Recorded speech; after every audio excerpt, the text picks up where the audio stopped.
ಕೊಡಬೇಕಾಗಿತ್ತು. ನಾವು ಹೋರಾಟ ಮಾಡಿದ್ವಿ. ಸ್ಮಾರಕ ನೋಡಿದ್ರೆ ಅಲ್ಲೊಂದು ಗಲಾಟೆ, ಅಲ್ಲೂ ಸ್ಮಾರಕದ್ದು ಅಲ್ಲೂ ಸಹ ಅನ್ನಿಲ್ಲ.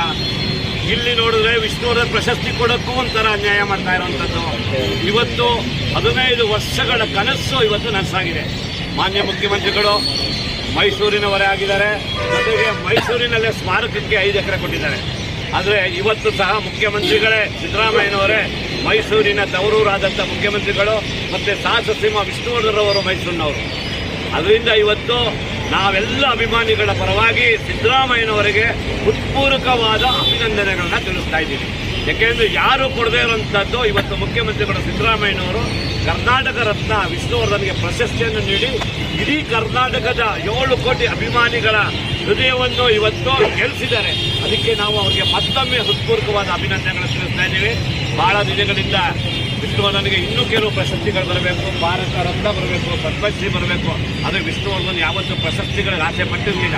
ಅವ್ರು ಹೇಳ್ತಾ ಇದ್ರು ಮೊದಲಿನವೇ, ನನಗೆ ವಿಷ್ಣುವರ್ಧನ್ ಅಭಿಮಾನಿಗಳೇ ನನಗೆ ಪ್ರಶಸ್ತಿ, ಅವ್ರು ಕೊಟ್ಟಿರುವಂಥ ಪ್ರಶಸ್ತಿಗಳಿಗೆ ಇನ್ನೇನು ಬೇಕು ಅಂತ. ಆದರೂ ಇವತ್ತು ಕರ್ನಾಟಕ ಸರ್ಕಾರ ಕಣ್ ತೆರೆದು ಇವತ್ತು ವಿಷ್ಣುವರ್ಧನ್ಗೆ